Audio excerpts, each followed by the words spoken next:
Another scandal was already due to ripen with congressional hearings next week. The friendly fire death of football star turned Army Ranger Corporal Pat Tillman. Then came the military records obtained by the Associated Press through the Freedom of Information Act that military officials initially blocked investigators from probing whether Tillman's death was not friendly fire at all, but perhaps murder.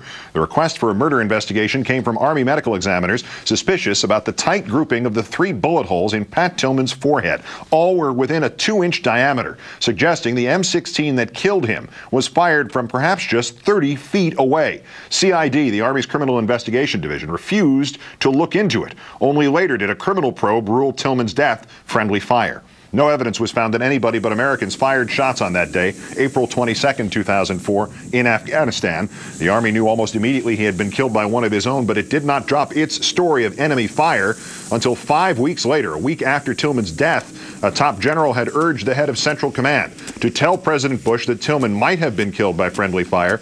And 2 days later, Mr. Bush referred to Tillman's death in a speech, but avoided any mention of how he died. The White House is refusing to turn over some of its internal records about Mr. Tillman, including Mr. Bush's draft versions of his speech. Let's turn now to John Soltz, veteran of the Iraq War, chairman of VoteVets.org. John, thanks for your time tonight. Thanks for having me, sir. First, as a combat Army veteran, what does it tell you when you hear no enemy shots fired, 3 bullet holes, extraordinarily tight grouping to the forehead?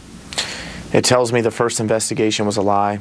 It tells me the second investigation is a lie. He wasn't killed marching up a hill and earning a Silver Star against the Afghan fighters. He wasn't killed by a Humvee and a squad automatic weapon from 150 meters away waving his hands. That he was either killed through homicide or negligent homicide. And obviously the difference there is, was it an accidental discharge of someone next to him? But this administration has their hands on a lie, and they need to come forward and tell the truth for our soldiers and for the family.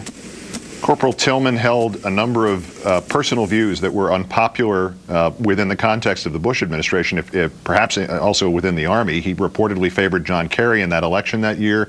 We know he opposed the invasion of Iraq. He thought it illegal. He had plans to meet with Noam Chomsky. The Associated Press told us in its report last night that during the firefight, a fellow soldier was hugging the ground, crying out to God, and Tillman said, let me quote this directly, "Would you shut your expletive-deleted mouth? God's not going to help you. You need to do something for yourself, you sniveling," and that's all the quote was. That was apparently at the last moment of his life. Explain how all of those details intensify the need for openness here that we're not getting now. Well, obviously, the White House has this executive privilege. For some reason, they don't want to be honest to a family or to our country of a soldier that died in war. And we know Pat Tillman was against the war in Iraq. He signed up for Afghanistan. We know he was a free thinker. But it leads you to think, was this guy killed possibly by people that didn't like his political views, or was he killed accidentally? And we had a time of the war when we had the Abu Ghraib scandal that broke in April 2004 in Iraq. We had basically the Iraqi, Tet Offensive, as we refer to it, where the Shia militias rose up and the contractors were burned at the stake, and the president was facing re-election. He decided not to go into Fallujah for 6 months, and did they use him to justify politically bad policy in Iraq? And until they tell us the truth, they're only hurting themselves, and they're hurting the family, and they're hurting the military by not telling us the truth. But this is the time for openness.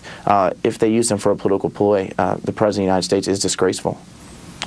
John, we know, speaking of the Tillman family, we know their own investigation, the results of that conflicts to some degree with some of the findings that were cited in this Associated Press report last night. But whatever the precise facts turn out to be, on the broader scale, what is the message sent to current troops and prospective recruits from the way this has been handled so far in the 3 years and a few months since it happened?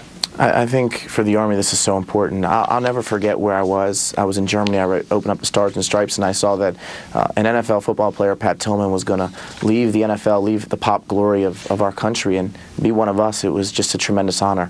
I'll never forget where I was when I read, I was on a computer lab in graduate school, and I read that Pat Tillman was killed. And he made people want to be a soldier. He made us feel great about ourselves. And we rely on families and people who have family members to help enlist our troops into the military. And when a recruiter walks into a home and they ask the mother and father to give their 18-year-old to fight for our country, that mother and father is going to sit there and they're going to say, hey, can I trust that you guys are going to tell me how my son or daughter dies? It decimates our recruiting abilities, and it's the fault of our president.